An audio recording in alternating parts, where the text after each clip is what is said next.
guys, good afternoon. So we are here today to discuss something you might need. So before anything else, I would like to introduce myself and my group mates. So hello there, I am Mark Aidan Cabalhin and my group mates are Miss Azel Joy Castro and Mr. Chloe Gatila. So we are the group 3 BSA 1-5 reporting. Okay. So, this is our table of contents. First, we will define what are calories, how to reduce calorie intake, and lastly, we will discuss the average calorie ranges. So our topic for today is about calories intake to lose weight. So, if you are planning to have diet because you notice to yourself that you're gaining weight and getting fat, so this discussion is for you. But for those who are interested to listen, you are free to participate.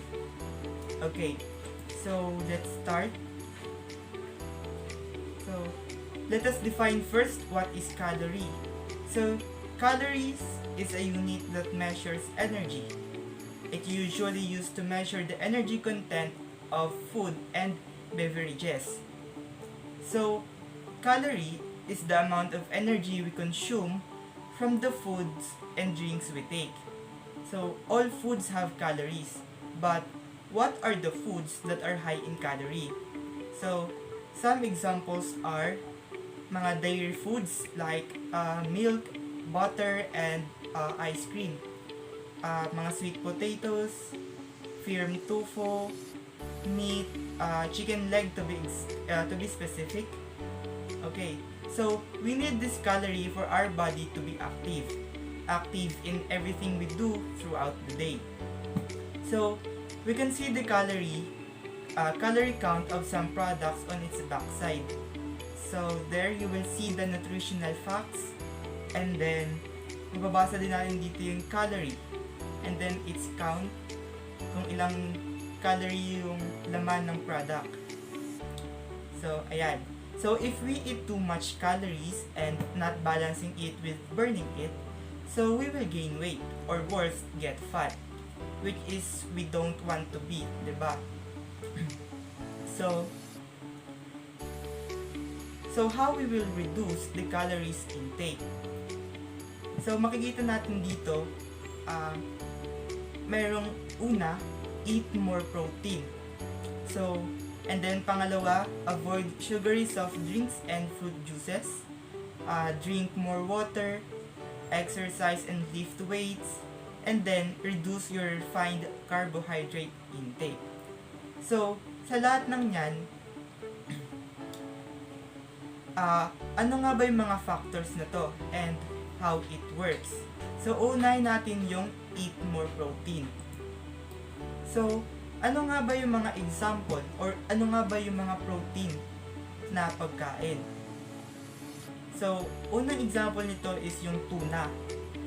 And then yung mga lean beef, yung eggs, skinless white meat poultry, and then yung mga seafoods like crabs and shrimps.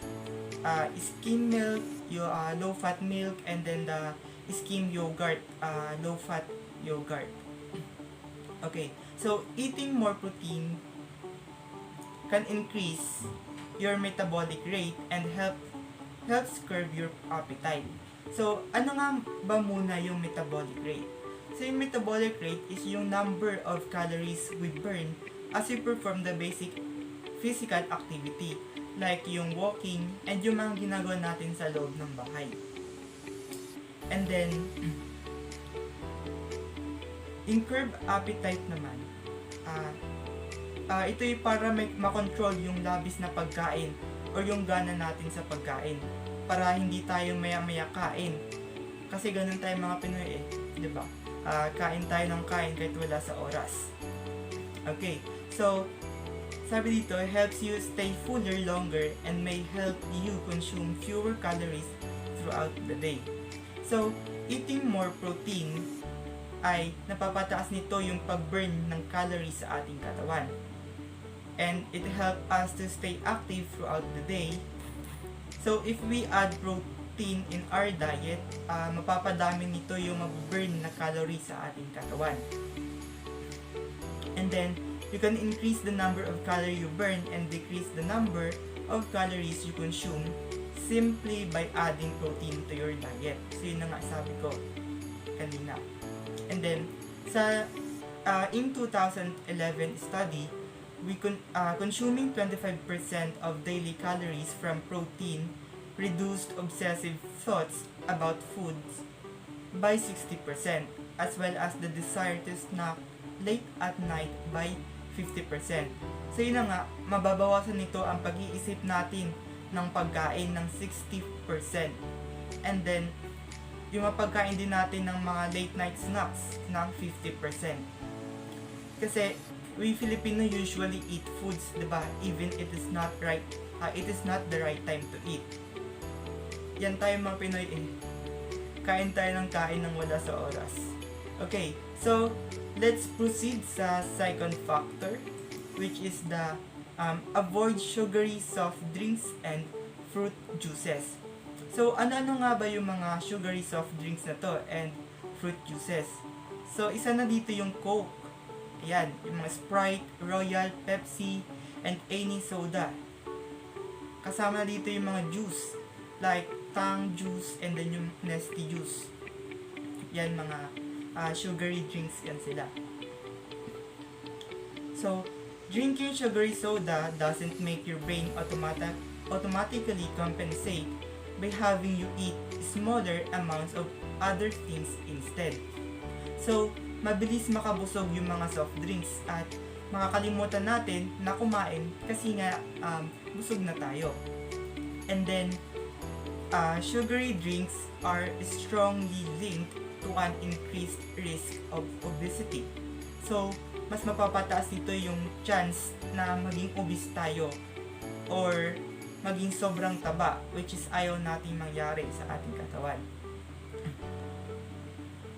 Okay, so these are the harmful effects of taking sugary soft drinks and mga fruit juices.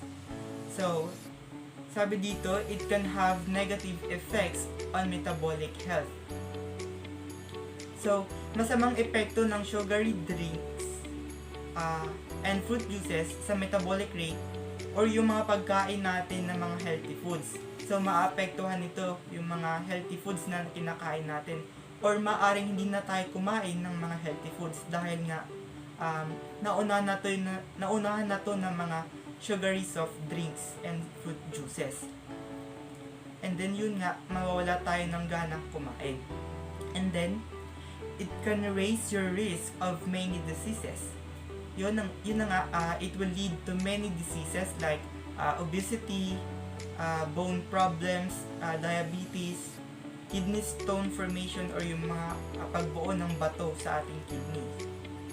So, instead of drinking sugary soft drinks, let us just eat fruits because it contains fiber and other important nutrients. Okay. So, the next slide will take over by Mr. Gatila. So, I am Chloe Gatila and I will continue po the discussion regarding the reduction of calorie intake. So, let's proceed po to the next slide, which is drink more water. So, one very simple trick po to increase weight loss is to drink more water. Dahil based po sa pag-aaral, drinking water can increase the number of calories you burn for up to 90 minutes. At hindi lang po yun. Dahil drinking about 8-ounce glasses or 2 liters of water per day may make you burn about 96 more calories.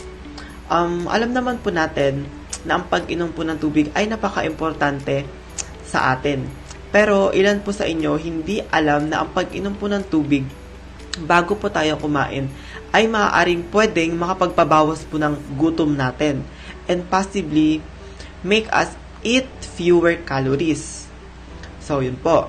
Additionally, in one 12-week study, drinking 17 ounces or 0.5 liters of water half an hour before meals ay possibly na makakapagpabawas ng 44% ng timbang ng tao. So, ayun po. So, when we combine naman po with a healthy diet, tapos umiinom ka pa po ng tubig bago kumain, ay merong napakalaking tulong na po sa atin kung gusto po natin magbawas ng timbang. So, ayun po ang ibig sabihin ng drink more water. So, ang pag-inom po ng tubig ay hindi lang po natin kailangan, kundi pwede rin siyang makatulong sa atin kung gusto po natin magbawas ng timbang. In the next slide, exercise and lift weights explains that when you eat fewer calories, your body compensates by saving energy and making you burn fewer calories. Therefore, the long-term calorie restriction can significantly reduce your metabolism. Plus, it can lead to a loss of a muscle mass because muscle mass is metabolically active. Kaya mas mababawasan pa nito yung metabolism natin. So, additionally, isa rin sa mga proven strategy din po to prevent this effect is to exert your muscles by lifting weights. Syempre, para hindi din po mawala yung mga muscle natin and also to stop your metabolism from slowing during long-term calorie restriction. Also, when you're trying to lose weight, it is important then to maintain or strengthen your muscles in addition to losing fat. So, if you can't go to a gym, consider doing bodyweight exercises such as push-ups, squats, and sit-ups, and etc. You can do some cardio, including walking, swimming, and jogging can also be important, not necessarily for weight loss, but for your optimal health and also general well-being. So, yun po ang ibig sabihin ng exercise and lift weights. So, let's proceed to the next slide, reducing your refined carbohydrate intake. So, this is the last part of the reduction of calorie intake and will be followed by the average calorie ranges, which will be explained by Azel. So, wag na nating pahabain pa. So, in reducing your defined carbohydrate intake, cutting carbs is very effective way to lose weight as it reduces appetite and makes you eat fewer calories. Studies have shown that eating a low carbohydrate diet until fullness can make you lose about 2 to 3 times more weight than a calorie restricted low fat diet. Additionally, low carbohydrate diets have many other benefits for health, especially for people with type 2 diabetes or metabolic syndrome. So, what are the benefits for people with type 2 diabetes? Based on my research, there is a reliable evidence po that lower carb eating can be safe and useful in lowering average blood glucose levels in the short term. It can also help to reduce body weight and help manage heart disease risk factors such as cholesterol and raise blood pressure. Yet, you don't have to go to low carb because if you stick to whole foods, the exact composition of your diet become less important. So, when you're trying to lose weight, a general rule of thumb intake to 500 fewer calories than your body needs to maintain your current weight. And this will help you lose about 1 pound or 0.5 kilogram of body weight per week. So, that's it. Let's proceed now to the average calorie ranges that will be explained by Miss Castro. Thank you, Chloe. So, I am Hazel Joy Castro and I will be the one who will discuss the average calorie ranges. So, wag na po nating patagalin. Let's start with the average calorie ranges for women. In the module, it says that between 26 and 50 years old, a moderate active woman needs to eat about 2,000 calories per day so that it maintain her weight and 1,500 calories per day also so that she might lose 1 pound of weight per week. Women who are active and walk more than 3 miles per day will need to consume 2,000 calories or more daily to maintain their weight and at least 1,700 calories to lose 1 pound of weight per week. Let's proceed to the next slide. In our module, it says that young women in their early 20s have higher calorie needs. They require about 2,000 calories per day that can maintain their weight. and for women that has 50 years old of age are generally require fewer calories. The average moderately active women over 550 needs about 1,800 calories per day to maintain her weight and also 1,300 calories per day to lose 1 pound per week. There is a reminder that these estimates do not apply to women who are pregnant or breastfeeding because they have significantly higher calorie needs. The next slide is about the average calorie ranges for men, and it says that between the age of 26 and 45, a moderately active man needs 2,600 calories per day just to maintain her weight and also 2,100 calories per day to lose 1 pound per week. For example, Kuya Aidan became 26 years old this month and he is so active when it comes to maintaining his weight. So to maintain his weight, he must have 2,600 calories per day, and when he also wants to lose pound, he must have a 2,000 calories per day.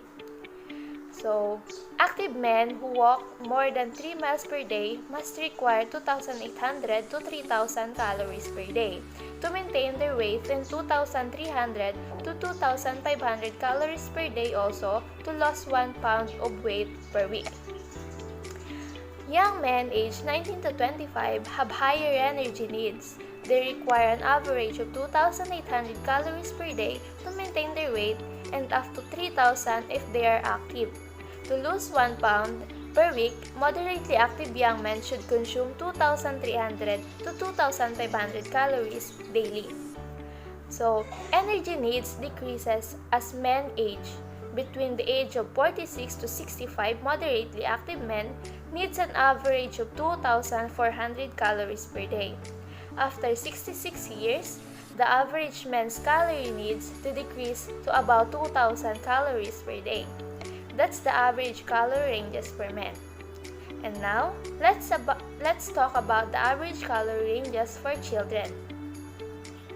Children have widely varying calorie needs based on their age, size, and active level. Whereas, the average toddler requires 1,200 to 1,400 calories per day. The average moderately active teenager requires 2,000 to 2,800 calories per day. Active teenage boys requires even more. Next slide for the average calorie ranges for children. It says, children who are growing and developing normally and engage in regular physical activity usually don't need to count calories. When they're provided with a range of healthy options to eat, more moderately active kids naturally eat the amount of food their body requires. So that's all for my discussion. But before I end this, I would like to say that reducing calories does not mean starving yourself. A few simple dietary and lifestyle changes, including exercise, properly hydrating, and increasing your protein intake, can help you lose weight and feel satisfied. That's all. Thank you.